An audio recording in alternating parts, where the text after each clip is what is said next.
coming out from America. I really look forward to hearing the message, and I trust it will be a real blessing for everyone.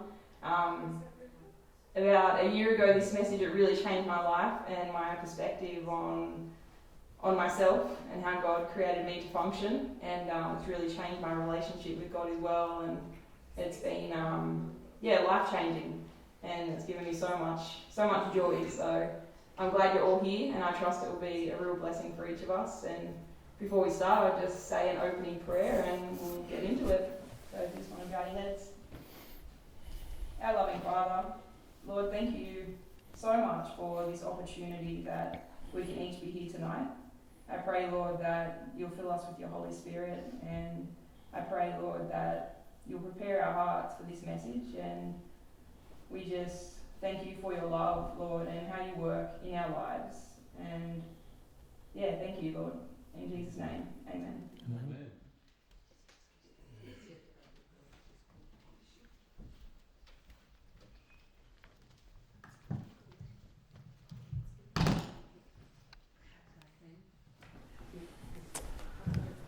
All right. Yes, that's hot. It does not like movement closer to the speakers. But I think I'm going to be standing over on this side, so there we go. Oh, that's better. Yeah, it's not ringing. All right. Well, I get to speak to you in an American accent because I can't do the Australian one yet. If I live here a number of years, then I might be able to pick up a little bit of it, but I think I'm old enough that I wouldn't pick up all of it. And yes, my name is Mark Sandoval, and I am coming from, my wife and I are coming from Missouri in the United States, and Missouri is in the center of the United States. And it's a beautiful place, but you have a real beautiful place here. And my background is that I am a doctor, a medical doctor, and I went through the Loma Linda University for my medical school training, and then I went to Michigan and I did my emergency medicine training, and so my first career in medicine was ER, and so car accidents and gunshot wounds and lacerations and acute illnesses and other things like that. That was my playground, and those were the patients that I took care of. And then my wife and I moved to Trinidad and Tobago, and I was the director of emergency medicine and family practice for a community hospital there. And so they wanted me to also cover family practice, and in covering family practice, you have a different patient population than you have in emergency, and that is you have patients that come back to you. In emergency, typically you see them once and that's it. In family practice, you see them and then you see them again and then you see them again and so on every 6 months or every year or so. And what I recognized is that what I was doing to treat individuals was not working because they still had the same conditions that they had before, and they're coming back for treatment, and the treatments that I'm giving them is not taking away the problem. It's, it seems to be helping them out kind of in a way, but not actually taking it away. And so I became a bit more, slightly frustrated because I had gone into medicine to help people, and it didn't seem like I was necessarily helping them. And at the same time, I was reading certain books, and those books were saying that we should educate. And my practice was medicate. And I wasn't doing a lot of education, and I was doing a lot of medication. And so that kind of was on my conscience. And eventually I realized that I needed to switch, and I became interested in lifestyle and natural remedies, and so ended up switching and working for a lifestyle center in the United States, where I was helping individuals to reverse their diabetes and and help with their hypertension, and using herbs and natural remedies and lifestyle interventions in order to help individuals reverse their disease processes and help them to, decrease or come off their medications if possible. And that was very rewarding. It was very rewarding. But while I was there, I also found out that there were other issues that were involved in individuals' health, and that there were other things that I needed to focus on as well. And one of the key cases, individuals that I took care of, we'll call her Michelle. Michelle came, and she had stage 3C ovarian cancer, and she had 11 tumors in her abdomen from the ovarian cancer, and she was coming because she had been through 2 rounds of chemotherapy, and each round she had more tumors, and the tumors were larger in size than they were before, and so clearly it wasn't working. And her healthcare team recommended that she be enrolled in a clinical trial of a combination of a few different chemotherapeutic agents that are not usually used for ovarian cancer, to see if it might help. And she had had enough. She wasn't interested in that. She went searching online, and she found our lifestyle center that I was working at the time, and decided to come there, and she was my patient. And of course I did what I normally do.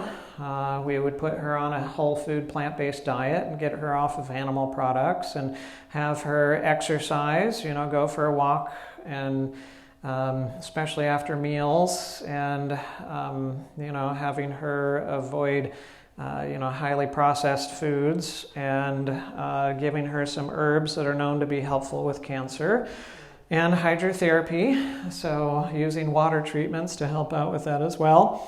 And so we did the whole package. But by that point, I had also realized that what was going on in the mind of the patient has an impact on what happens in the body. And so I got her history, and come to find out, she never knew her father. Her mother dropped her off with the grandparents when she was 8 because mother's lifestyle with certain consumption of substances and hanging around certain individuals, an 8-year-old daughter was not conducive to that lifestyle. And so mother left Michelle with the grandparents, which was actually a good thing because grandparents were stable. And so she could be there with the grandparents. The grandparents raised her. She called the grandparents mom and dad, and then her mother would come back in the picture every so often and create chaos, right? And so mother would come back in, and now mother was jealous of the relationship that Michelle had with her grandparents, and so over years of this happening and happening again multiple times, Michelle she had quite a bit of resentment against her mother for her mother's actions and behaviors in her life throughout the years. And I knew that that resentment was not going to help her. Resentment does not help your health. If anything, it's going to be the opposite, right? And so I gave her some advice. I counseled with her in regards to her situation, and gave her some advice for what she could do in relation to her mother, and the fact that she needed to be able to resolve that resentment that she had, and to be able to love her mother. And that's not an easy thing to do. But anyways, she was desperate, and so she began working on that.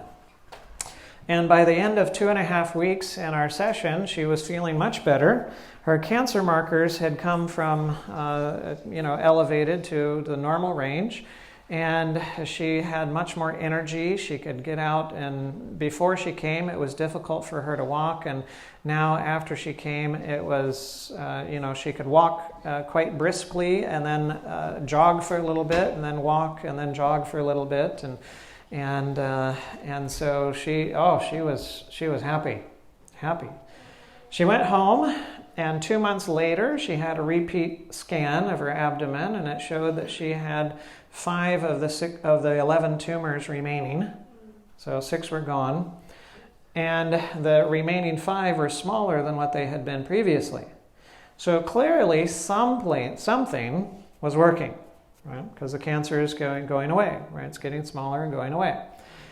And so, but the question is always what? What is it that's working? Is it the diet? Is it the exercise? Is it the herbs? Is it the hydrotherapy? Is it the issues going on in the mind and the resentment against mother and resolving that? What is it that's the key? Well, 2 months after that, so about 4 months out from her stay with us, we get another call, and she's in tears, and her cancer markers are back up. And so, okay, well, what's going on? Well, she's still on the diet, she's still taking the herbs, she's still doing her hydrotherapy treatments, she's still doing all the lifestyle stuff. But what happened? Yeah, her mom came back in the picture again. And, created chaos like mom normally did. And she forgot everything that we talked about, essentially. And she's back in the resentment and the bitterness and all of that kind of stuff. And her cancer markers are back up. Right? And so I counseled with her again. And, we talked about, forgiving her mom and resolving that bitterness and being able to love her. And we'll talk about how through this weekend, about how you go about doing that. But, had those conversations with her. And, she got back on the horse, she's, forgiving her mother and so on and so forth, and her cancer markers come back down. Right? So in her case, it was very clear that the variable or the factor that had a major impact on whether the cancer was growing or the cancer was going away was what was going on in her mind. Right? And we might ask the question, well, is it all just in her mind? And the answer is no, there was very real cancer going on in her body. But the foundation of the issue, the origin of the issue, began in the mind, but it had a very real impact upon her body. Let's call him Reggie. Reggie, he is a friend of mine now, but I met him at the Lifestyle Center also. He wasn't actually one of my patients. His wife was one of the patients there. And I was giving a lecture, and he happened to be there for the day, heard the lecture, was interested in what I was sharing, and then, and then we started talking together afterwards. And what he did is he got my book, The Law of Life, and he, they bought it, they took it home, and it stayed on the shelf for about 4 months. And after about 4 months, they decided, well, we need to read this. And so they started reading it, and they were like, whoa, this is, we really need to be able to, to incorporate this and then share it with others. And so they started a book club. And so they started a book club using the book, and they had other individuals, involved.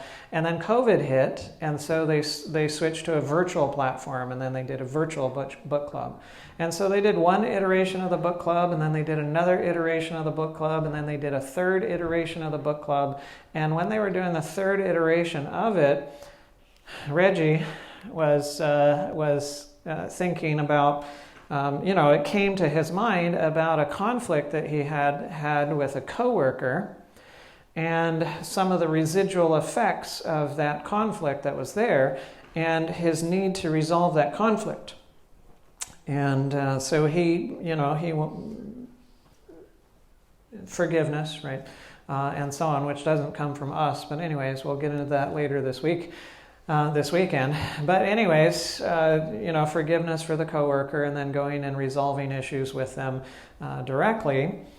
Well, about 3-4 years before this time, Reggie had developed an autoimmune condition of his colon. That's called ulcerative colitis. And ulcerative colitis is where the immune system starts eating away the lining of the colon, And it begins in the latter part of the colon, and then it starts working its way sooner, and up. And it just basically starts eating away the inside of the colon. And usually the treatment for it is certain medications like steroids or biologic medications to try to control the immune system and its response. So he wasn't quite interested in that, so he tried lifestyle change, he tried natural remedies, other things like that. Nothing was really working. Then he started on the steroids and then the other medications, and it was kind of controlling things, but it still really wasn't going away until he resolved issues with his coworker. And when he resolved those issues with his coworker, his ulcerative colitis went away. Right? Quite interesting. Right? Yes? I just need to interrupt for a second. There's an MG out here, an SUV with some lights on, and it hasn't been turned off. Sorry. Yep, not a problem. Yes. Headlights are good things. And so we might ask the question of whether the issue was only in his head. Well, no. I mean, he had real autoimmune disease going on in his body. But the foundation of the issue, obviously, in his case, was an issue of the mind. And there is an old quote, and it says, "Sickness of the mind prevails everywhere. 9/10 of the diseases from which men suffer have their foundation here." And it's quite interesting that when we look at the current research, we see that about 90% or so, close to that, some statistics are around the upper 80s, some of them are in the lower 90s, of all visits to the primary care doctor's office have some kind of psychosomatic component to it, right? Where the mind is impacting the body and an individual has pain or has debility or has certain symptoms or problems associated with it, right? And there's physical manifestations that come.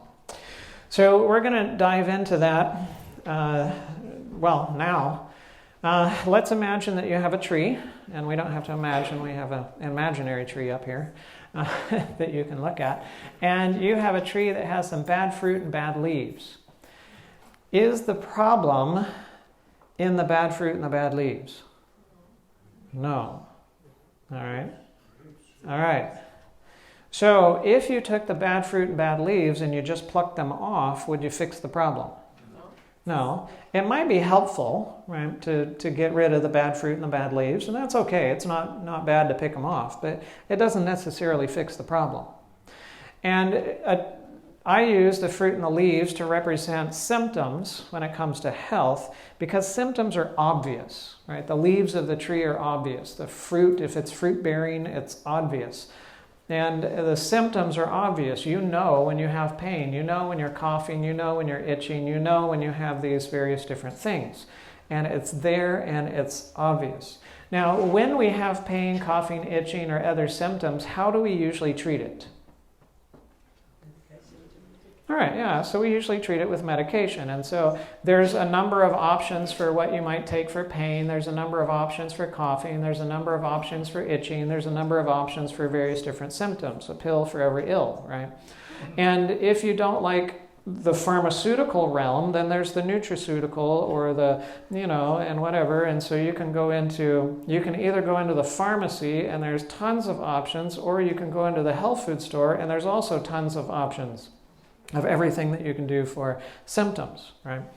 Now, let's say that you have back pain, and that back pain started in the middle of your back right here, and it's sharp and it's stabbing. It started it was sudden onset, and oh man, you can't lay on your back, and it's really painful, really painful, and it's just, and you try to go to bed, and you go, oh no, can't lay on your back, and you have to lay on your side, and you try to go to sleep, and it, you know how pain gets at night.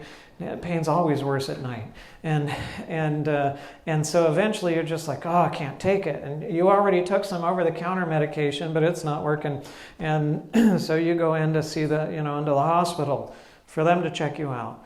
Well, unfortunately, there's been a huge accident and whatever, and there's all sorts of traumas that are there, and they are overwhelmed, and they just have somebody triaging out in the waiting room. And okay, you got back pain. Here's a prescription for some, prescription strength pain medication. Go fill this, get it taken care of. Go see your family doctor later. And so you do, and you find a 24-hour pharmacy or whatever. That's open, you get the medication, you take it, it takes a little edge off of the pain, maybe you can get an hour or two of sleep at night, still can't lay on your back, and it's still killing you tomorrow, and so you finally go in to see your doctor, and your doctor does an exam and finds out there's a reason why you have back pain.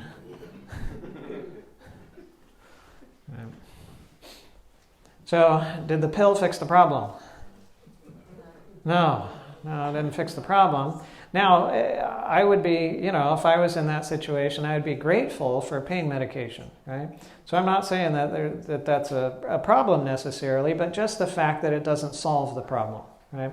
Because the problem is deeper, right? It's more than just the symptoms, right? Now, the symptoms actually have a good function. If you have a fire alarm, I don't know if there's one in here or not, but anyways, if you had a fire alarm, if the fire alarm is going off, is that a good thing or a bad thing? Okay. So it indicates that there's a bad thing present, but it's a good thing to have a fire alarm to let you know the bad thing is there, right? And so the problem really is the fire, not the fire alarm. And so if you had a fire and you were sleeping in the house and you noticed that the fire is all over the place, maybe you were sleeping right down here, would you be happy if there was a fire alarm? Oh yeah, to wake you up and let you know that there's a problem and you need to do something about it, right? For sure, yes, we would like that. But do you like the sound of a fire alarm? No, it is created to be annoying. Right? It's purposefully created to be annoying so that it will get your attention, so that you cannot sleep through it, so that you will do something about the problem. So what if you are annoyed by the fire alarm and in response you put a pillow over it? So instead of being then it's like and you're like, I want to go back to sleep. So you get some duct tape. And you go back to bed. Well, if you die in that fire, whose fault is it? Well, it's your own, right? Because, the pillows. And that helped you along the way, right? And it helped you. Yes. Well, you got your brother's pillow and you stuck it up there. So you got your own pillow to sleep with. Right? So, yes, the fire alarm is there. It's good. It's to let you know that there's something wrong. But if all we do is try to silence the fire alarm, it's not going to take care of the problem. Right? It's just going to make the problem get worse over time. Right? So the fruit and the leaves don't grow by themselves. They grow on the branches. And the branches represent our behaviors. And, you've got to breathe, you've got to drink, you've got to eat, and so on. These are different behaviors that we have. And, how many people have these behaviors? Everybody. Everybody's got to breathe. Everybody's got to drink. Everybody's got to eat. Right? Is it important what you breathe, what you drink, and what you eat, and how you do it, and when you do it, and so on? Well, yeah, sure. All of that's important, for sure. And so I went from a system that focused mostly on symptoms to then a system that focused mostly on behaviors. I went to a lifestyle center, right? So then we focus on the behaviors of individuals and, okay, what are you eating? When are you eating? How are you eating it? When are you drinking? What are you drinking? How are you drinking it? And so on and so forth. And so it was getting a bit deeper, and those behaviors are important. It is. And if you have a bad branch, you're going to end up with bad fruit and bad leaves. That's just going to happen. But do the branches grow from themselves? No, what do they grow from? The trunk. And the trunk represents our needs. Right? What are things that you need? Air? Food? Water? Yeah? All right, good. So you need air, so you breathe. You need water, so you drink. You need food, so you eat, right? The eating is there because you need food. The drinking is there because you need water. The breathing is there because you need oxygen, right? So the behaviors are there to actually supply what you need. Now, can you change what you need? Can you, we're all going to decide, I don't need oxygen now. All right, well, stop breathing. Is that going to work for long? No. Decide you don't need food anymore. Stop eating. Yeah, some might last longer than others, but everybody's going to die, right? And so on. No, we cannot change what we need. You need what you need because you are what you are. And you can't change what you are, therefore you cannot change what you need. Or we could say it backwards, that you cannot change what you need, which is evidence that you cannot change what you are, right? You are what you are. And everything that you need comes from where? Inside of you or outside of you? All right, so the need is an inside need, but what you need is outside, right? So the oxygen you need is outside of you. What happens if the oxygen stays right there at your nose? Yeah, you're going to die. You only live if you bring it in and it becomes a part of you, right? And you need water, and the water comes from outside of you, but what if it stays right there at your lips? Yeah, you're going to die, right? It's only going to help you if it comes in and it becomes a part of you. So you only live by something that you need when you bring it in and it becomes a part of you.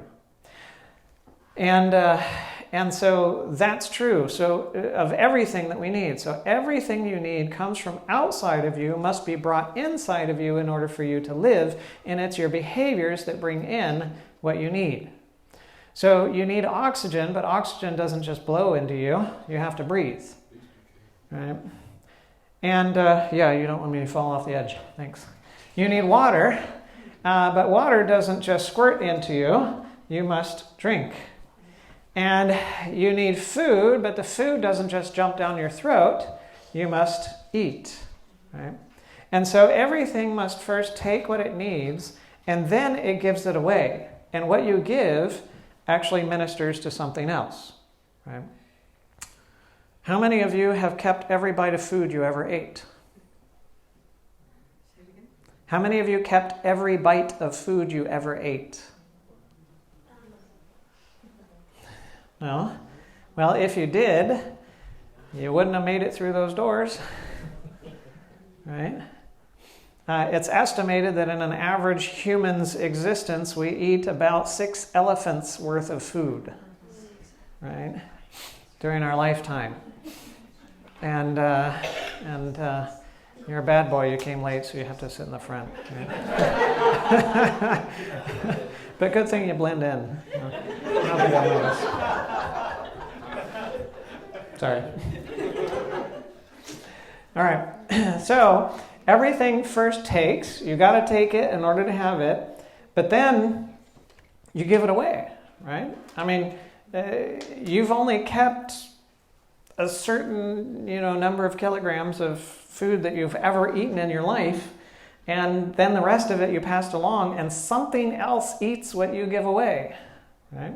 You don't necessarily think of that because we have a sanitary system and you flush things and whatever, but something eventually eats that and then lives by it, and it'll take it in, and then it'll give something else away, and something will eat from what that gives away, and so on, and it just continues like that, right? Everything takes and everything gives. Now, again, you can't change your needs. Your needs are like the fulcrum on a teeter-totter, right? It's that point in the middle where nothing moves. Everything else around it goes up and down, but it's the point that doesn't move. And now, does the trunk grow from itself? No, it grows from the roots, and the roots represent your beliefs. Right? So now you get below the ground. Now you're not sure exactly what's going on until you dig. Right? You got to dig. You got to ask questions. Get to know somebody. Find out what they think, and so on. Or observe them long enough. Right? You can, without asking any questions, you simply observe somebody long enough and you'll figure out a bit of what they believe, because what you believe will show up in what you do. Right? So the behaviors will ultimately reflect the beliefs. So let's say that you believe that you need Coca-Cola. If you believe that you need Coca-Cola, what are you going to do? Well, you're going to drink it, right? So it'll be reflected in your behaviors and you'll drink it, but do you actually need Coca-Cola? No. Now, Coca-Cola does have some things that you need, right? Most of it is water. Yeah, I'm not saying that's an excuse for drinking it.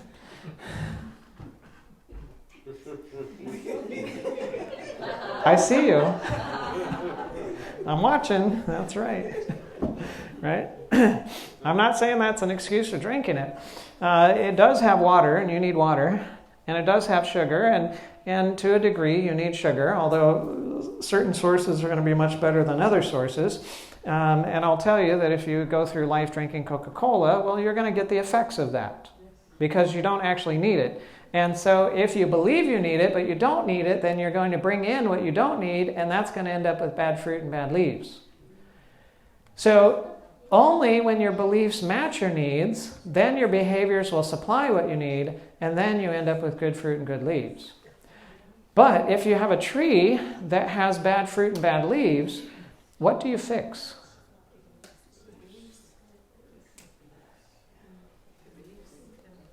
Yeah?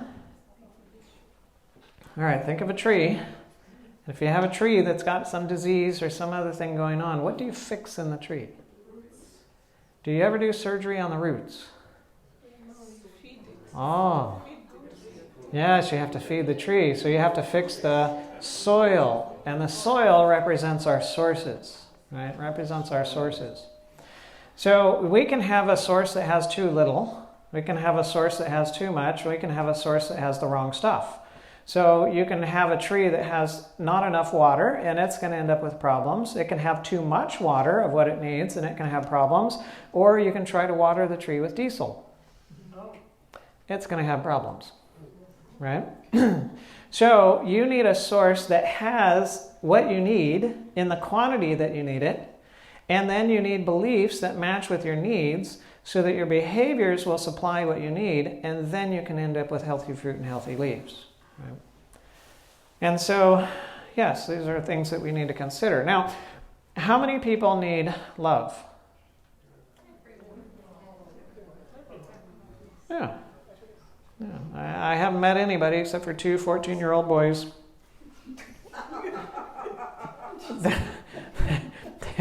They were both 14. It was separate meetings in different locations and so on, but they were 14-year-old boys. And I asked, is there anybody here that does not need love? And well, those were the hands that went up. Right? And of course, they needed attention, and attention is a part of love. And so, that was the proof that they needed it too. Yeah. So we all need love, and sure. And does that need function like the other needs?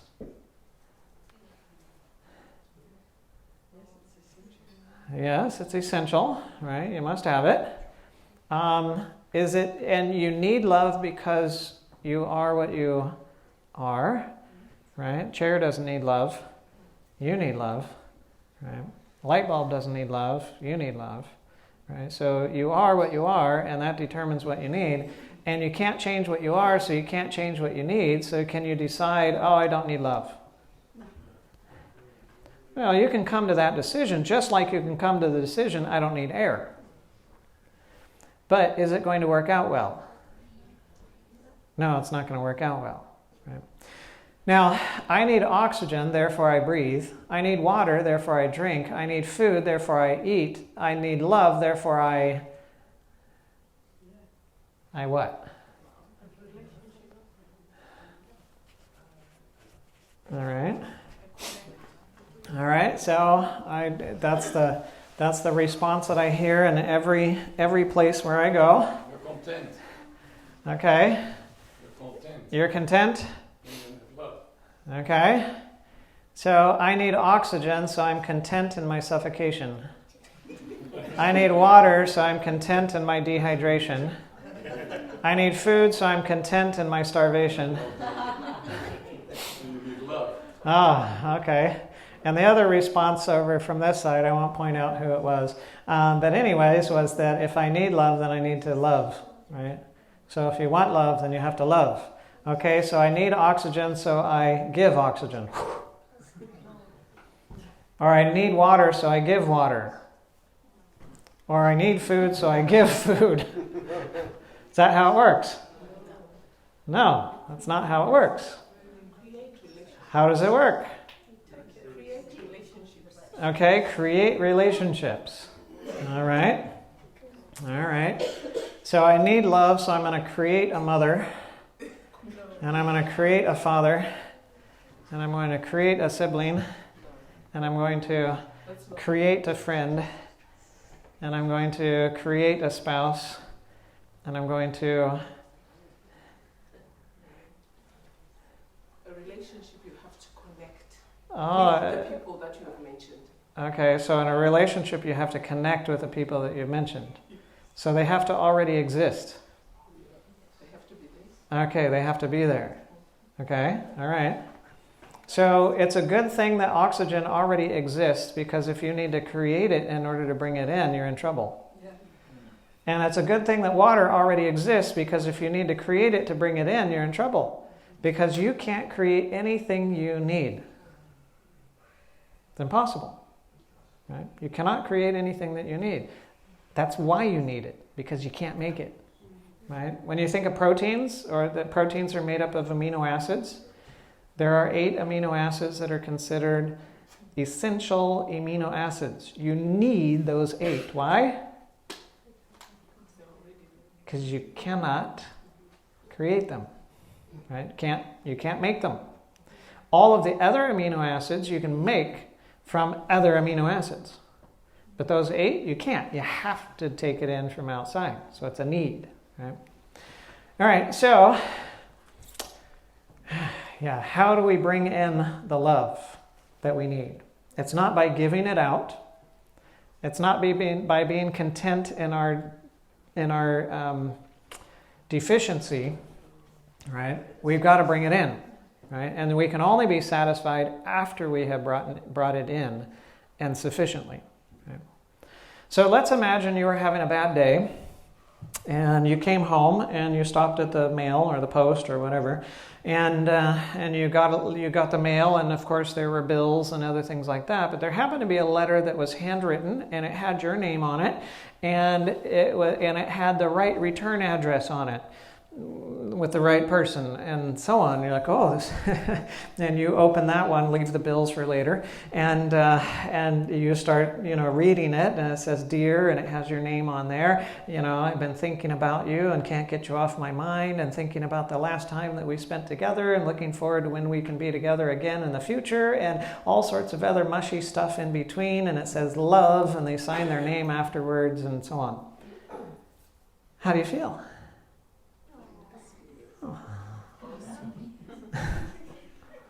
Right? Depends who the sender is. All right. So if it was signed "used car salesman downtown, come get a car," yeah, you wouldn't get much out of that after you got done, right? But this was from the right person, and so on. You get done with it, and you feel loved, right? So how much love was in the ink? How much love was in the paper? How much love was in the glue? None. How much love was in the sticker? None. Where did the love come from?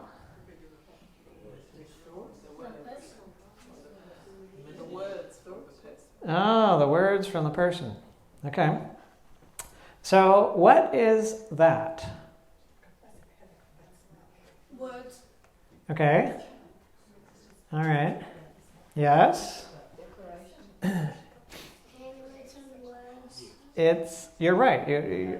Everything you said is correct. I'm going to use a different term. It is information. It's information, right? So this contains information. Now, information can be put into something that is physical, it can be transmitted by something that's physical, and it can be, whatever. But information never begins in the physical. Right? Never begins in the physical. Where did that letter begin? In the mind of another person. And from that mind, through the nervous system, to the muscles, connected to the bones, and so on and so forth, and connected to a pen or a pencil, and now I'm putting that information on paper, and so on. Now that information is sent to you, and you extract the information, right? You think about the information. You interpret the information, and you interpret the information to mean love, and to be love from that person. And you believe it. And when you believe it, it becomes yours. Right? It comes in, it becomes yours.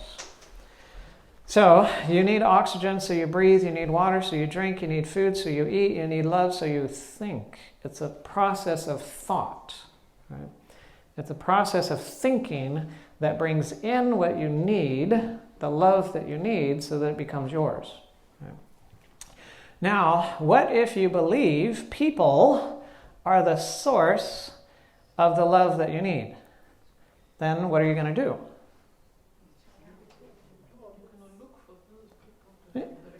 Yeah, you're going to look for those people to have the relationship with. So you're going to plant your roots in people, right? In order to get the love that you need so that you can be nice and healthy and happy and so on. Now, what happens if you take a tree and you uproot its roots and you put its roots into a second tree, and you take that second tree and you uproot its roots and put it in a third tree, and you take that third tree's roots and you put them in a fourth tree, and you keep doing that until every tree's roots is in every other tree? What's going to happen? They're all going to die. They're all going to die. Why? Because a tree can never be the source for another tree. Because every tree has the same needs. Right? Every tree has the same needs. And if you need something, you cannot be the source of what you need. Right? Now, what happens if you take one person and you put their roots in the next person, and that person puts their roots in the third person, and the third person puts their roots in the fourth person, and the fourth person in the first person, and the second person in the second person, in the first person, the third person, and the fourth person, and everybody's got their roots in everybody else? What's going to happen? Split personality. Psychosis. Yes, that will be quite psychotic. That will be. So everything that functions is governed by law. And all laws that govern function are unchangeable. Think of gravity, thermodynamics, laws of motion, other things of that nature. And proper function is only maintained by remaining within the law, and dysfunction is a result of getting outside of the law. And so we must consider how things function. We must understand how things function if we're ever going to intelligently cooperate in regaining function, if we've lost the function. And I'll tell you, everything operates by law, even relationships. Right? There's laws by which relationships operate. And if those laws are violated, oh boy, chaos. There is a fundamental law, and this fundamental law is of all nature. Everything in nature operates according to this law. And it has two essential components to it. The first is that nothing exists or functions from itself. And the second is that nothing exists or functions for itself. So that means that everything must have material, it must have resources, it must have power in order to exist. If it functions, for it to function, and if it's a living thing, for it to live. Right? It needs all of these things. But nothing uses that power, resources, and material and keeps it to itself. Everything will give something. Right? And I don't care if it's a living thing or not a living thing, it will still do that. You take a rock will is dependent upon power outside of itself. So it will sit out there in the sunlight and it will take the sunlight, right? And it will take the warmth that comes from the sunlight. And it will warm up during the day, and then what does it do at nighttime? It gives the heat during the nighttime. So that the little lizard that's off in the desert doesn't fry during the day or freeze during the night. It benefits from the rock because the rock is taking the heat during the day and giving the heat during the nighttime.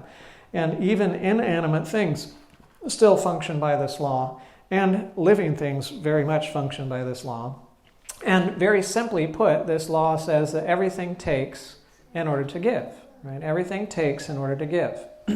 And from this come certain laws like thermodynamics that tell us that all energy necessary for a system to function must come from outside of that system.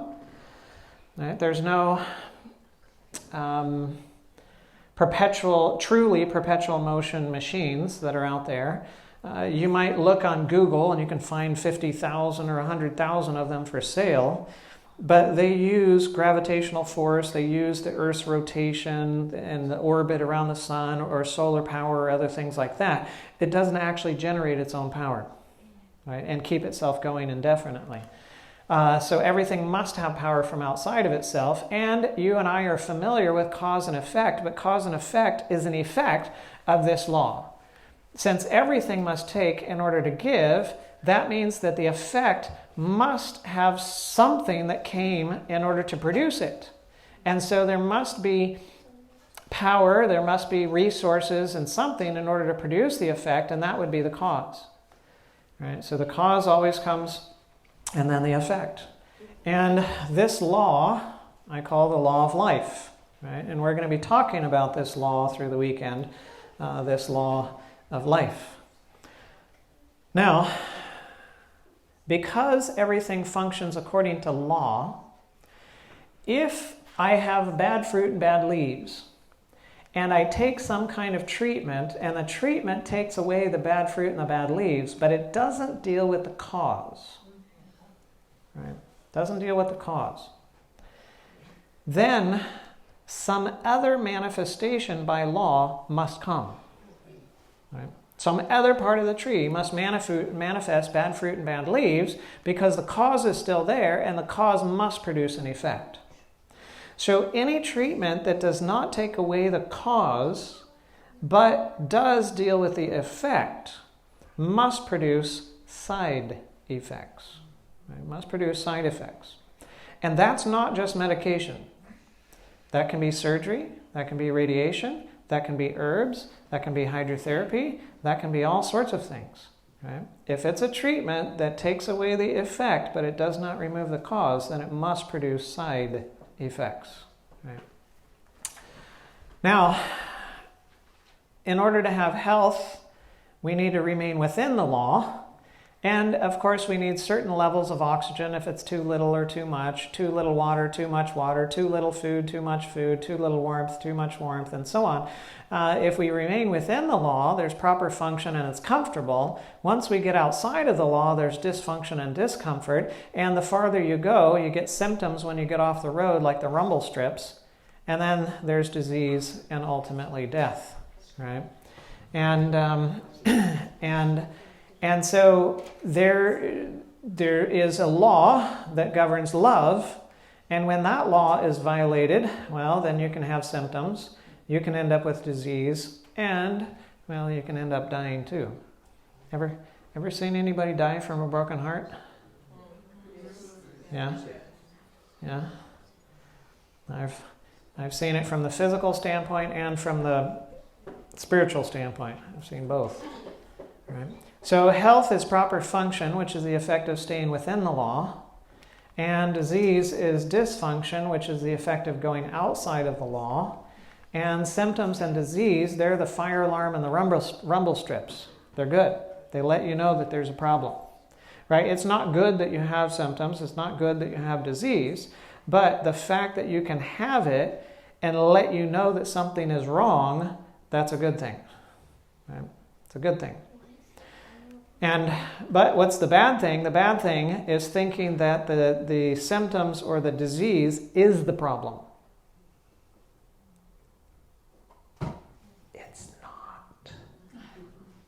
It's not the problem, right? It's only the manifestation of the problem, right? So if you think it is the problem, then you're going to try to treat it just like you're going to try to put a pillow on a fire alarm. Or try to take the rumble strips off the side of the road because you don't like that when you get off the road. Right? That's not the right response. Now, everything has a cause, and every effect must have a cause, and every cause must produce an effect. And if the effect is still present, then the cause is present as long as the effect is a process. Right? If it's a continuing process, then as long as the effect is present, the cause is present. Now, you can have certain effects that remain even though the cause is not there anymore. So if you took knife to finger and finger went poof, and, ouch, ouch, ouch, and all that kind of stuff, and you don't get the finger put back on and so on, well, the effect is going to be permanent of not having the end of your finger or not having your finger depending upon where you cut, right? But the process of, bleeding, healing, all of that kind of stuff should come to an end as long as once the cause is removed, then that effect should cease. So yes, we're interested in the cause because if the cause can be identified and removed, then the effect must go away. And is disease a cause or is disease an effect? It's an effect, right? So we're interested in the cause of the disease because if you can remove the cause of the disease, then what happens to the disease? It's got to go away, right? No effect can produce itself. It's dependent upon power and materials outside of itself in order to exist or function, right? And so that's there, and that's true. And you will never find an effect without a cause, right? Every effect has a cause. That means there is no such thing as chance. There isn't. And really, there is nothing random. Random is simply our inability to predict what the outcome is going to be or what the next step is going to be and so on, right? And yet, interestingly enough, our typical understanding of health is an understanding of chance, right? That's the usual thing. You have this because of dumb luck, because you have these parents, or because you have this thing, or because you have that thing, and so on. If you ask your doctor, what's the cause of my disease? And they say, well, it's because you have these risk factors, and this risk factor, that risk factor, this risk factor, and that risk factor. And then you tell your doctor, okay, is there anybody in the world that has those risk factors and doesn't have the disease? Well, yes. Okay. So if it's the cause, and you have somebody that has the cause, but they don't have the disease, how does that work? Right. And one person has the cause, but they have the disease, and the other person has the cause, but they don't have the disease. Isn't the cause the cause? Right? And if you've got the effect, shouldn't you be able to find the cause? But if you pin them to it, and you ask them, and you go, what's the cause? What's the cause of my disease? What are they going to say? Genetics. Typically 2 answers. 1, I don't know. Or 2, get out of my office. Right. Well, I'm a doctor, and I didn't appreciate my patients second-guessing me because I had the education, and I had the training, and I had the. And that's kind of a mentality of physicians, is I know better, you just follow my lead. But if you second-guess and you question, then yes, then certain things rise up inside, and then you get not happy, and then you don't like that patient, and you don't want them coming back, and you try to push them off to somebody else, or discharge them from your practice, or other things of that nature. Right? So be careful how you interact with your doctor. Be nice, be kind, ask questions, but don't push too hard. And if you don't like what they say, mind you, what a doctor tells you is not law, it's opinion. Right? And you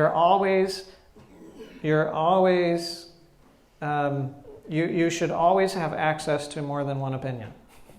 Right? And so don't just take what they say as if it is the thing, right? It's okay to question, right? And it's suggestions.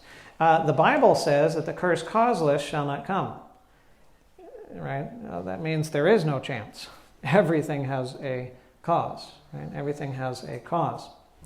And we also read, and Christ's object listens and appeal to mothers. In the laws of God and nature, effect follows cause with unerring certainty. And the will of God establishes a connection between cause and its effects. So that means that the effect is always right. Always right. The effect is never wrong. Always right. It always reveals whether the cause was right or wrong. So the cause can be right or the cause can be wrong, but the effect is always right. Right? Because if the cause is wrong, the effect is going to show that the cause was wrong. And if the cause was right, the effect is going to show that the cause was right. Right?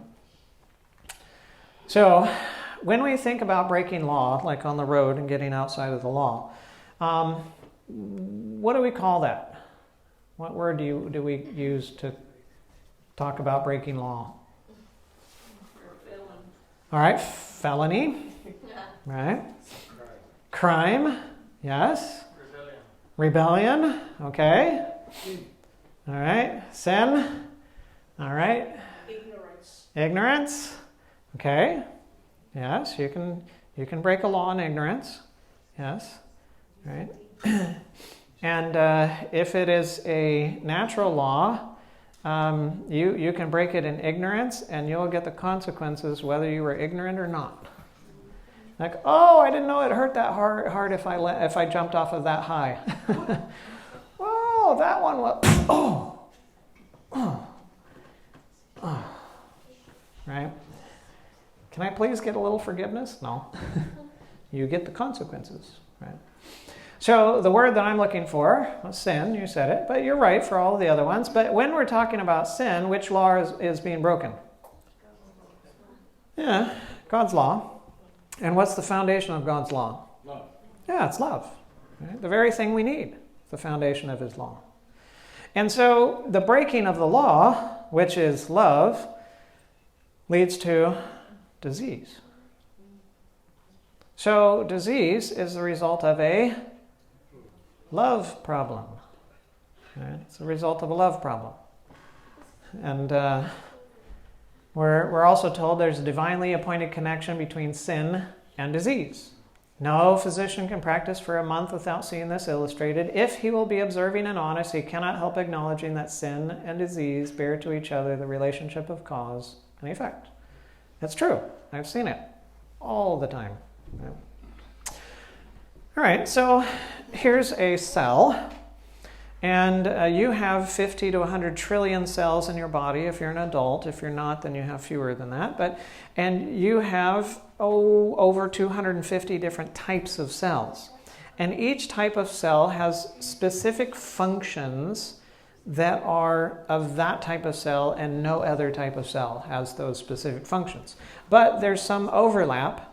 And, lots of cells have certain functions, but if it's a certain type of cell, it has particular functions that are that cell alone and no other type of cell that has that function.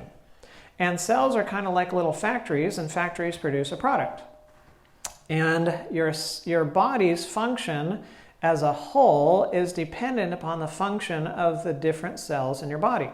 And if you lose a particular type of cell, you are going to lose any function that is specific to that type of cell in the body. For example, if you have type 1 diabetes, right? Type 1 diabetes, it's an autoimmune condition where the immune system attacks a particular type of cell where? and the pancreas and the islets of Langerhans. And it is what type of cell?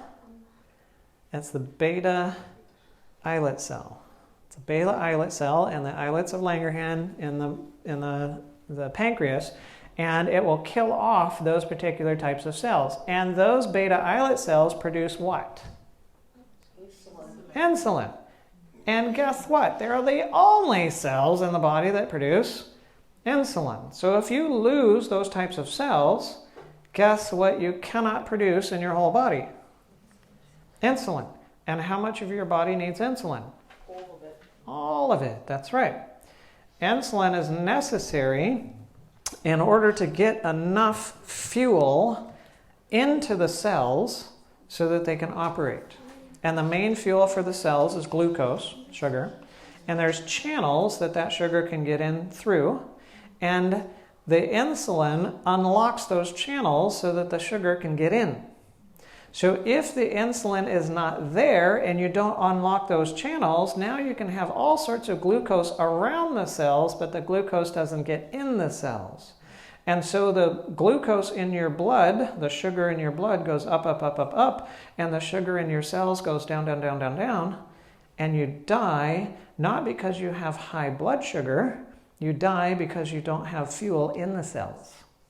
And so the cells starve, right? Even while there's tons of fuel around them. Right? So insulin is really important. Now, a cause will immediately produce an effect. Immediately. Once the cause is there, boom, it'll start producing an effect right away. But it may take time for the effect to become large enough in order for you to notice it, especially when we're talking about health issues, right? So let's say that your type 1 diabetes began now, and you have, at the beginning, 20 billion beta islet cells. I don't know how many you have, but we're just saying that. And right now, you start killing off 100 beta islet cells every second. So you kill off 100, 200, 300, 400, 500, 600, 700, and so on. Well, at that rate, it's going to kill off 6,000 cells in a minute, 360,000 cells in an hour, 8.6 million cells in a day, 16.5 million in a week, 260 million in a month, and 3.2 billion cells in a year. And you generally have to lose half of a cell population in order to then manifest problems with it. So half of your liver cells before you start manifesting liver failure, or half of your kidney cells before you start manifesting kidney failure, and so on. So how many beta islet cells are you going to have to lose before you really start manifesting the problem?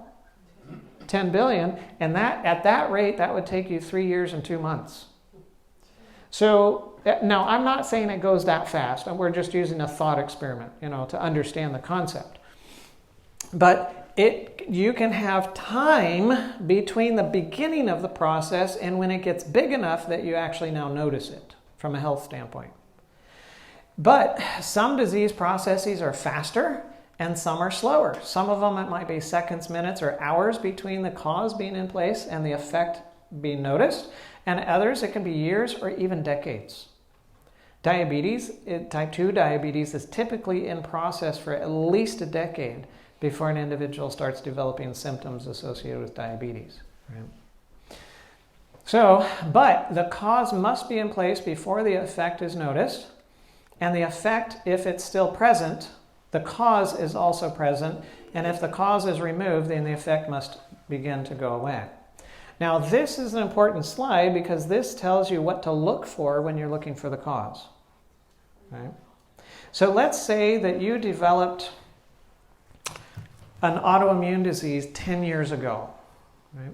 And your first symptoms were 10 years ago, and you started having that achy joint or that, that rash or whatever it was, or the abdominal pain and so on. And that was 10 years ago. All right. So if your first symptom was 10 years ago, when was the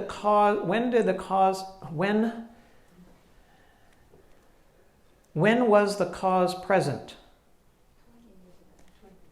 At least 10 years ago. Right? Has to be at least 10 years ago. The cause had to be there before you had your first symptom. But if your autoimmune disease is continuing today, what does that mean about the cause? The cause is still there. Because if you remove the cause, what's going to happen to your autoimmune disease? It's going to go away, right? So what you're looking for is you're looking for something that was in your life before you had the very first symptom, and something that's still in your life now as long as the disease continues to progress. That's what you're looking for as the cause. If your first symptom was 10 years ago and your spouse left you 5 years ago, and that was a surprise, was that the cause? No.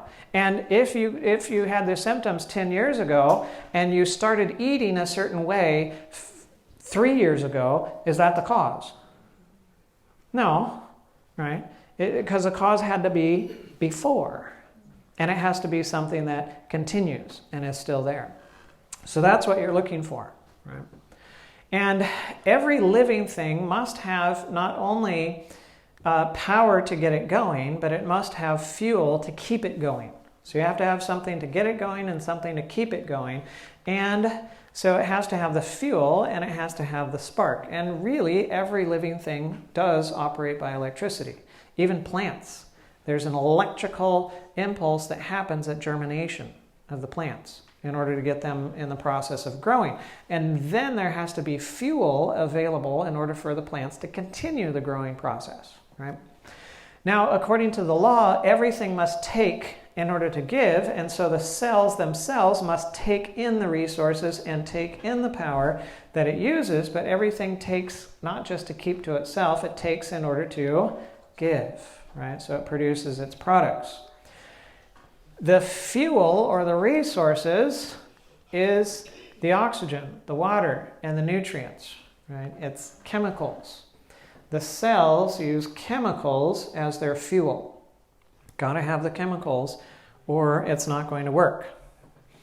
And every chemical that you need has a certain pathway that it gets into the body. And for oxygen, it's going to come in through the lungs and then it's going to get into the body. And you need it in a certain quantity. Now, how many cells of your body need oxygen?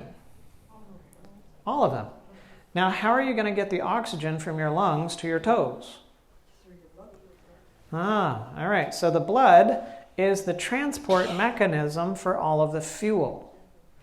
And when the Bible says that life of the flesh is in the blood, well, you have all of the fuel that's needed for the cells to function that's being transported through the blood. And if you damage the transport mechanism, is that going to have a negative effect? Well, yeah, sure. You block off the blood supply going somewhere, or you mess up what it has in it, well, that's going to have some significant effects on the body and its ability to function, right? So as long as you have a good quantity or a good concentration of the chemicals or the fuel that you need, the cells can extract what they need. But if there's too little or there's too much, that becomes problematic, right? Now, you don't only need fuel. What else do you need? You don't need something to just to continue the function. You must have something to begin the function.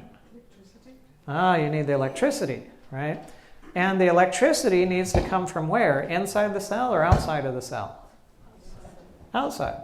Because all energy necessary for a system to function must come from outside of the system. So the power that the cell needs in order to function is going to come from outside of it, and it must be brought in order for it to survive and for it to work. And of course, cells function as electrical units, but they also function as chemical units as well. So where is the spark going to come from that the cell needs? Okay. All right. Very good. You're a few steps ahead of me, but yes, you're right. All right. So that you're even another step ahead of me. So it's going to come from the brain, right? From the central nervous system, and that's going to be brought down to the cells through the nerves that are going to release chemicals that the cells take in, and it regulates how the cells function. Right? Endorphins? Endorphins are an effect of the electricity, not a cause of the electricity. So the endorphins are released in response to the electrical impulse. They don't generate the electrical impulse. All right, so where is the brain going to get the spark from? Inside of itself or outside of itself? Outside of itself, right? It'll be from outside of itself. All right, and then you ask the question, where does the heart get it from? All right, so does the heart control the brain or does the brain control the heart? What is it that can upregulate or downregulate the heart rate? It's the brain. Right? It's the brain that upregulates and downregulates the heart. Right? The heart is the one that is controlled by the brain. Right? And it's not the thing that controls the brain. So, where does the spark come from the brain? Inside of itself or outside of itself? Got to be outside of itself. Right? And it's not the chemicals or the fuel. That's what keeps it going. It has to be something else. And you already mentioned love. So the power comes through spiritual information, which love is an information. It's a spiritual information. And you and I are not just physical, we're also spiritual. And just like you have an organ or an organ system to bring in the physical things that you need, the fuel in order for you to operate, there needs to be an organ or an organ system that brings in the spiritual information that you need in order for you to function. And that is the spirit, right? You and I have a spirit. We find that in the Bible, in Genesis, there in the whole creation story, in Genesis 2 and verse 7, that the Lord God formed man of the dust of the ground, breathed into his nostrils the breath of life, and man became a living being. And so you have the dust added to the breath, and you have a living being or a living soul. And the dust, which is very simple, becomes a very complex body. Breath, which is simple, becomes a very complex spirit. And the living being is the soul. So you don't have a soul, you are a soul. Right? And that soul has two components. It's made up of a physical component and a spiritual component. It's made up of the body and the spirit. Just like a computer is made up of hardware and software, and in order for you to have, in order for the computer to function, do you have to have the hardware or the software or both? You have to have both, right? And so, just so with us, we have to have the body and the spirit in order for there to be any function. Now, if you just have software, you got nothing. If you just have hardware, nothing's going to function. So they must be both together in order for it to function. And it's the same with the spirit and the body. There's no function of the spirit by itself. There's no function of the body by itself. There's only function when they're together, right? Now, when you bring software and hardware together, does the hardware stop being hardware? And does the software stop being software? No. And does the software have certain components of the overall function? And the hardware has other components of the overall function. Yes. Well, similar where it comes to the spirit and the body. The spirit doesn't stop being spirit when it comes together with the body, and the body doesn't stop being body when it comes together. They remain what they are, and the spirit has certain components of your function, and the body has certain components of your function, but there's no function unless they're together. Right? No function unless they're together. And you and I, we are created in God's image. In the image of God, He created a male and female. He created them. And in creation, which came first? Was it the physical or the spiritual?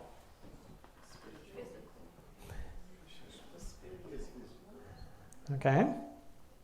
So it's a trick question. Yes, it's a trick question. So if you get it wrong, that's fine. It's a trick question. Because I can't put a picture up here of the beginning. So who was it that created? God created. And what is God? That's right. God is spirit. And God said, and it was, right, in creation. And He said, the words that I speak to you, they are spirit and they are life. Right? Right. So, God is spirit, God goes first, God speaks his word, which is spirit, and from spirit comes light, land, air, plants, animals, body, and so on. Yes. Right. So, from the spiritual comes everything that is physical. And we're created in God's image, so in us it's the spiritual that's first, which then impacts the physical. Now, science sees it the opposite. Science looks at it and says, no, everything that's spiritual is the effect of the physical. Right? And so, nothing blew up and then there was everything. And unlike any other explosion, instead of things flying apart, they came together. And then the physical organized itself and then regulated itself and then became more and more complex. And when it became a certain complexity, then it generated life. Life is the effect of the complexity of physical matter. And then as it regulated itself and organized itself more through random processes, again, chance, then it had now the capacity to think, right? So thinking is the effect of matter. And then when it became even more complex, then the thinking could involve morality and judgment and other things of that nature. And so your spirituality is the effect of matter. That's the scientific understanding. The biblical understanding? In the beginning, God, right? Created the heavens and the earth. Right? And so we don't have a physical origin, we have a spiritual origin. Right? The physical is the effect, not the cause. And if you get that mixed up, and you think the physical is the cause, and there are physical manifestations, then what are you going to treat? The physical. Because clearly you think that's the cause. Right? But if the physical is the effect, and you have physical manifestations, and you realize that the spiritual is the cause, then where do you go looking? In the spiritual, if you have the physical effects. Right? And that's what the Bible shows us. That's where we go looking. All right, so that spiritual information is taken in by the Spirit. It's made available to the cortex of the brain, which then generates the electrical activity that you can measure on an EEG and so on. And that is sent down the nerves to the various different cells of the body and then controls and regulates their function. Right? And it's the brain or the central nervous system and the spirit together that is you are the soul, and it's that can think. So your mind is not just the brain. Your mind also involves your spirit. Right? It's more than just the brain. And again, we were created in God's image, and spiritual information. What kind of information are you created to feed on, that the mind is created to eat? Error or truth? Well, it'll be your environment, because you can be raised in an environment which isn't true. Ah, yes, it will be your environment. So you can be raised in an environment that isn't true. Later. Yes, you have dived into tomorrow morning's presentation already. Good. You're right ahead. You're right ahead. All right. So, truth is information that puts things in the correct order so that they function. Error puts things in the wrong order, so it's dysfunction. Right? And so truth is always associated with function. Error is always associated with dysfunction. So if your truth doesn't work, question your truth. Right? If your truth doesn't work, question your truth. Because truth is always associated with function. It puts things in the right order so that it works. Right? All right, so yes, we were created in God's image and His likeness, and He is the author of truth. And so what kind of information were we created to consume? Truth. right? It was truth. And when truth is the information that the spirit brings in and makes available to the cortex and then through the nervous system to the different cells of the body, then it can regulate their function the way that it's supposed to, as long as you have sufficient fuel, right? As long as you have sufficient fuel. But what happens if it's lies or error that the spirit takes in and makes available to the cortex and then through this pathway and so on? How's that going to work out? Chaos. Yes, chaos. It's going to be dysfunction, right? So you're going to have dysfunction as a result, even if you have the proper fuel, right? You can have all the proper fuel, but if this side is not working, you're still going to end up with dysfunction. But what happens if you have this side that's under lies and error, and this side, the chemicals are messed up? I'm waiting. Chaos. That's right, chaos. Real chaos. Right? So the chemicals are important. They are. It's not that the chemicals are not important. They are. But most of the time we don't think about this side and what's going on over here. Right?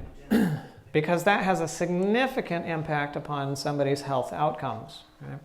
So when it comes to dysfunction, one of the causes of dysfunction is inheritance. Right? So you and I have genetic material that is passed on. It has information, right? Information that's placed in a physical molecule. Incredible amounts of information in a small little space.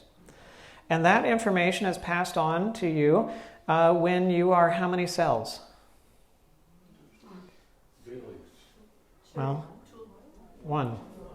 You get a half cell and a half cell. So you get half information from dad, half information from mom, and it comes together and it forms one cell, and then you get a whole set of information. And if there is an inherited problem, then that means the dysfunction came in mom or dad's generation or grandparents' generation or some generation ahead of you, right? And so you have a broken blueprint that's passed on. A blueprint is there to build everything in the body, right? That's what the blueprint is for, is to build everything in the body. It's the information that's going to be used to build the body. And if you have a broken blueprint in one part, well, that will affect one part, but it won't affect all of the other parts, right? Because you don't use every part of the blueprint in every cell of the body. Sorry, unless you're diabetic, because that affects all your blood and everything else. Well, it will. I'm not saying that it. No. I'm talking about inheritance, right? When it comes to inheritance, for example, let's say, for instance, you had an inherited dysfunction of the protein that's needed to make insulin, right? So let's say that it was an inherited condition of the insulin molecule. So the gene that's used to read the information is wrong. That will affect only the beta islet cells, right? But how many beta islet cells will it affect? 20 billion. Every one of them, because every single beta islet cell is going to use that defective gene, produce the defective product, and then you will have the problem. When will you begin to have the problem if that's the case? Straight away. That's right. Yeah. What if it begins when you're 30? Is that inheritance? No, cannot be. Cannot be. Now, inheritance can be a background kind of. It can be background noise, but if it begins when it's 30, then that means something else had to be the trigger to turn it on, right? So that means that there's another cause, right, that you're looking at. And yes, we talk about epigenetics, and the question is what controls the epigenome, right? We don't understand that very well, right? So you get this broken blueprint when you're one cell, and from that one cell you get 2 cells, 4 cells, 8 cells, and so on in every cell. So you got the problem in every cell, but not every cell uses the problem. But every cell of a particular type will use the problem, right? And so it'll manifest the problem. It'll have the broken product or broken component or whatever, and it'll have the problem in it. So like sickle cell anemia or sickle cell disease, how many red blood cells has the problem? All of them. Right? They all do. Right? There's not one missing. All of them have the problem. What happens if you now have a condition that begins in a part of those particular types of cells? So you start developing a red blood cell cancer, and it affects 30% of your red blood cells. Is that inheritance? No, cannot be inheritance. If it's inheritance, how many cells is it going to manifest in? All of them, all of the same type. Right? If you develop a colon cancer in one part of the colon, now it starts growing and involving more and more of the colon. Is that inheritance? No, it cannot be. If it was inheritance, where would it show up? All of the colon, right? And if you develop an arthritis in particular joints or so on, but not all the joints, is that inheritance? No, it must show up in all of them if it's inheritance. And from when? Right. So there's a lot of things that we blame on inheritance that can never be blamed on inheritance. Right? A lot of things, right? That cannot be. It cannot manifest in a part of a particular type of cell and sometime later on in life and actually be caused by inheritance. Now, genetics are involved, or genes are involved in a lot of different things, but it's kind of the background noise. Another cause of dysfunction in the body is environment, and you need a certain temperature, a certain pressure in order for the cells to function. And if the temperature is too high, you get burned. If it's too low, you freeze. If the pressure is too high, you get cut, you get smashed, you get something. If the pressure is too low, you were playing with a vacuum cleaner, and or somebody gave you a hickey, and then there's damage from that standpoint. Or you jumped out of the space station without a spacesuit on, and sorry, it was a quick death. Right? So environment includes trauma, and what trauma does is trauma damages structure, and then that leads to dysfunction. And trauma can be localized. You can smash one finger and all the other fingers are okay. Right? So it can cause a localized dysfunction. And if the damage is beyond the capacity to heal, then the effect can be permanent. Like if you cut your arm off, you're not growing a new arm. Right? So the effect can be permanent.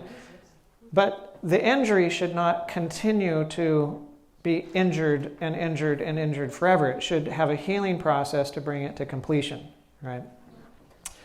And smaller injuries that remain permanent usually reflect a dysfunction of the healing process.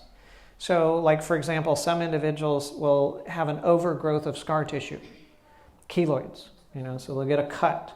And then the cut will heal, but then it will just grow over, and become this big mass back there. Trauma didn't cause that. It's a healing process issue. And then trauma only disrupts existing structure and function. It doesn't create new functions. It doesn't create new function.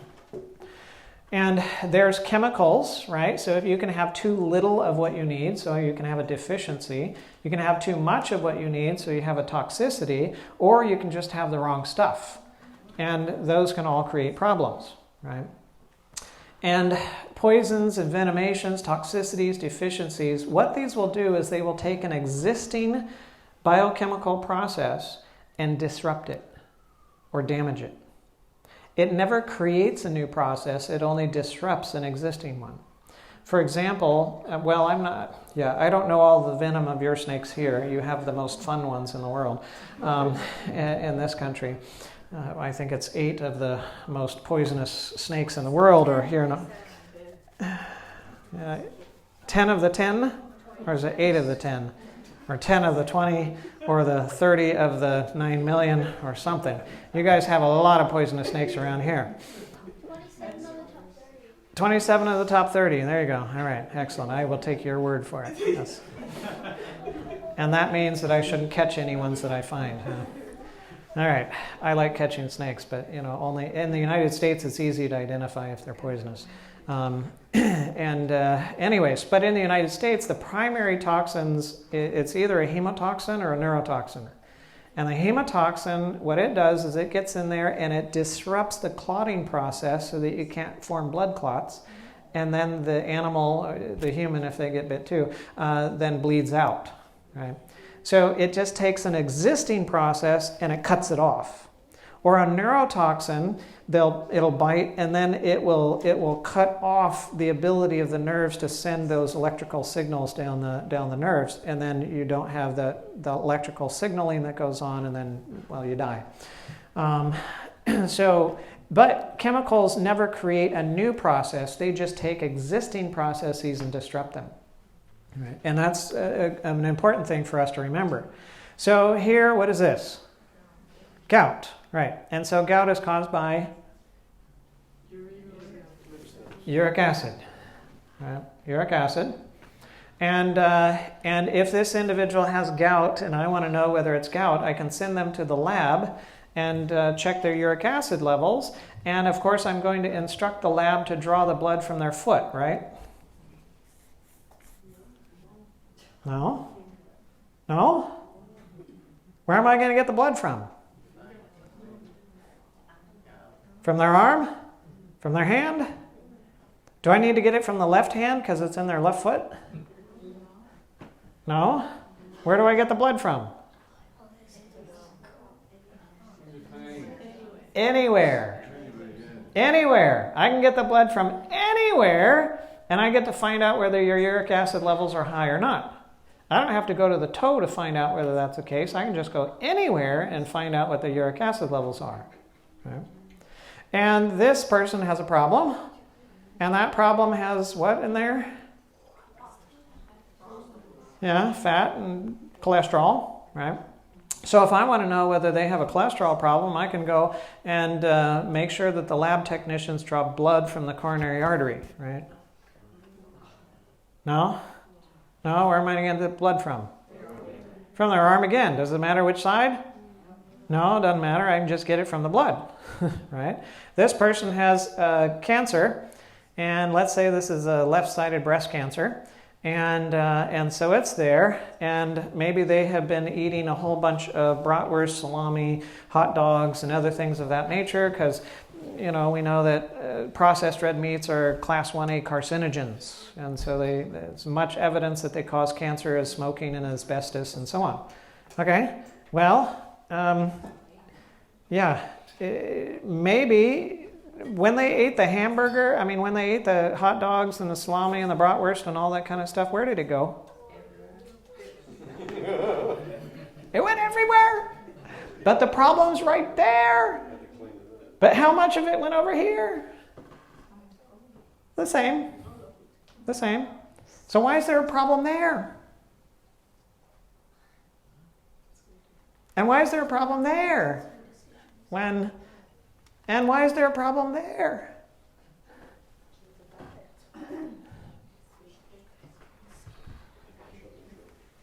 Anybody remember this from chemistry class? No. Yeah? Haven't gotten there yet. It's coming. It's coming. It's called diffusion. Right? And you can do this at home. Just get some dye, and then you get a couple, some glass bowls. And you put some ice water in one and some room temperature water in the other and some hot water in the other one, and you drop a few drops of dye in one and the other, and then you see how fast it spreads. And what makes it spread faster? Yeah, the more temperature. And the more time, right? The more heat, the more time, and, the more dye. And if you stir it, just stir it, that'll go the fastest, right? You can get cold water and stir it, and it'll go faster than the hot water. Right? What happens in your blood? Does it get stirred? Yeah, quite a bit. And is it pretty hot? Yeah. Things are going to mix pretty quickly, and then you're going to have diffusion. And guess what? You have the same amount of uric acid going to your left foot as you do going to your right foot, but the problem's in the left foot. And you have the same cholesterol concentration here, and here, but the problem is here. If it was just cholesterol, you should see this. That's what it should look like. That's a natural process. That's a natural process. That's not. Okay. And if you go walking down the beach and you see that, what do you conclude? Somebody built the sandcastle. Can you build a sandcastle without sand? No, so you have to have the sand. But did the sand build the sandcastle? No, it didn't. So why, when we see a sandcastle, do we think the sand did the castle? In the body, when it happens in the body. Right?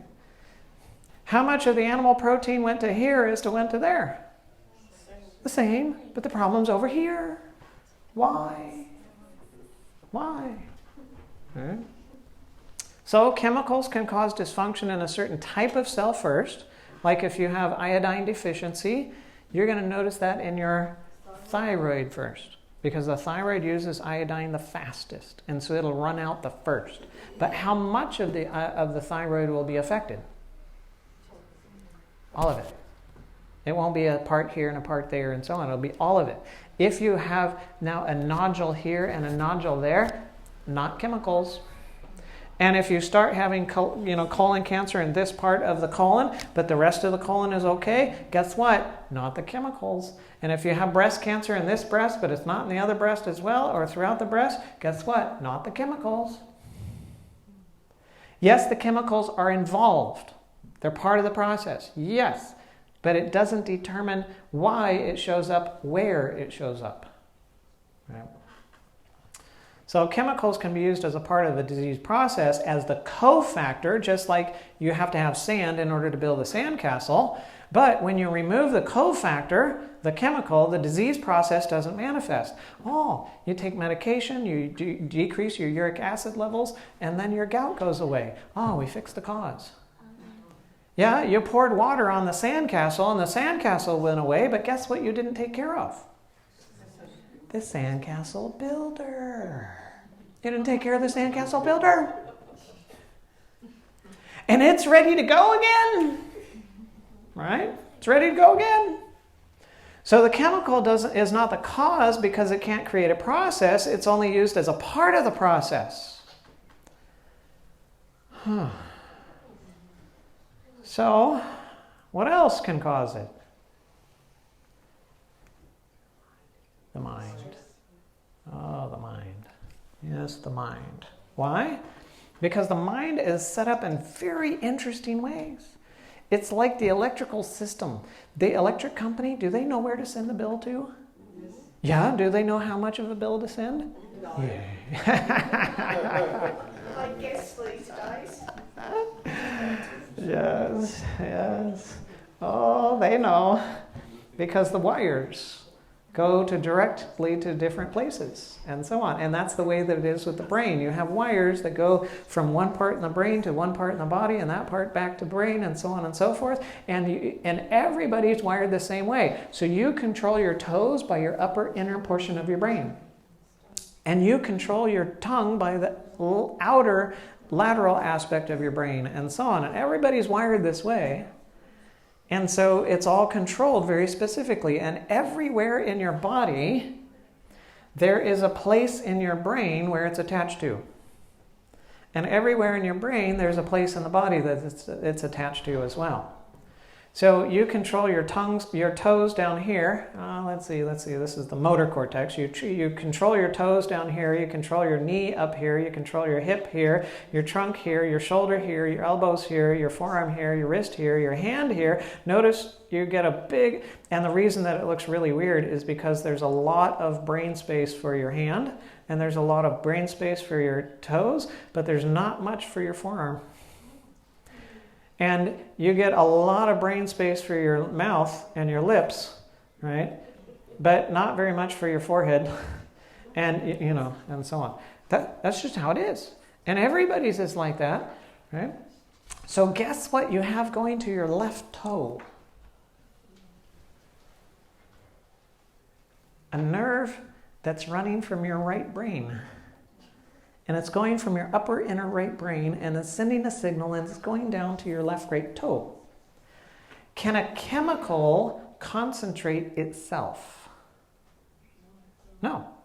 It can be concentrated, but only when you add power to the system and move it against its concentration gradient.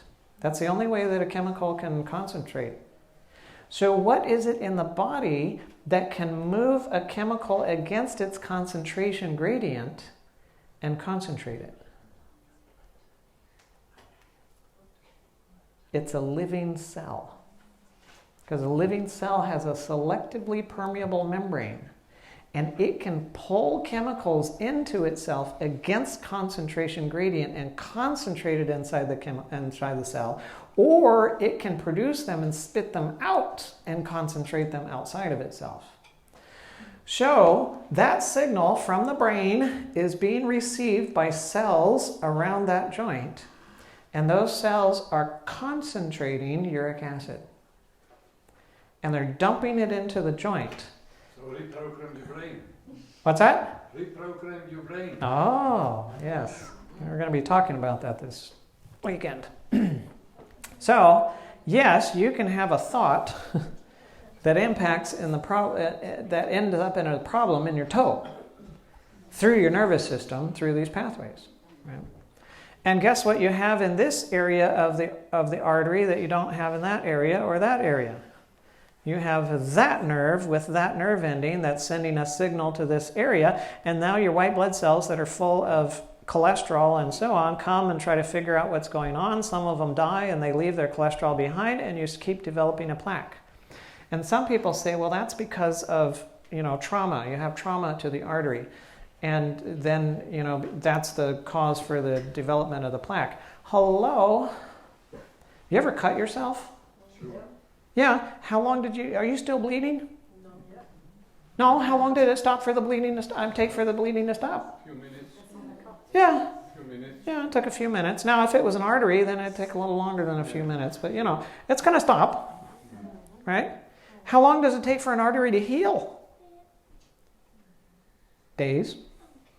It'll cover over, and then the healing process, it'll take days and so on. It might be a few weeks before it's up to tip-top shape and whatever. This has been going on for years. Years.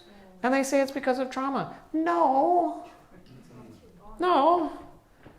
It heals. This is not a trauma issue. This is a nervous system issue. And that tumor, you know what happens when you cut the nerve going to the center of the tumor? It changes how it behaves. It does. It changes how it behaves. And we know from research that every step in cancer, from its initiation all the way to metastasis, is influenced by the nervous system all along the way. And the mind can control processes. It can start a process, stop a process, increase it or decrease it. It can regulate all homeostatic mechanisms, so balancing mechanisms in the body. Heart rate, blood pressure, fluid volume, electrolyte levels, pH, all of that kind of stuff. All of that's controlled by the mind. Its effects can be generalized, like when you have the dog chasing you in the fight or flight response. Everything in the body. Or it can be localized. That part of that artery and that heart. And it controls the immune system function. And so ultimately the major controller of inflammation in the body is the mind. And it is the primary, but not the only, controller of cell, tissue, organ, and organ system function. And 90% of disease, it's the mind. Yeah, it's the mind. 90% of disease, it's the mind. And then that leaves us with number 5. And that is the enemy. Job did not have a problem with his mind. He didn't have a problem with his environment or his chemicals or his inheritance. There was an enemy issue that was going on. Now, he had boils from the top of his head to the bottom of his feet. And do boils involve bacteria? Well, yes, of course. Were the bacteria the cause? No. You could treat him with any antibiotics you wanted to. It wasn't going to go away. Because the bacteria was not the cause. The bacteria was only a part of the process. Right? Just like the chemicals in the sandcastle. Chemicals, yes, you need the chemicals to build the sandcastle, but they're not the cause. Right? And so when you're considering the dysfunction and physical dysfunction of an individual, I'm going around and trying to figure out, okay, is it inheritance? Well, if so, it must be all cells of a particular type, and it must begin from little. Is it environment? Well, then there's some kind of trauma. Burning, freezing, smashing, cutting, burnt, Is it chemicals? Could be, but it must show up throughout all cells of a particular type, right?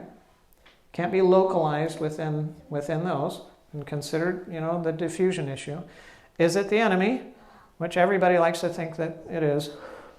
I'll tell you, he is involved. The enemy's involved. I'm not saying he's not, but everybody likes to blame on that.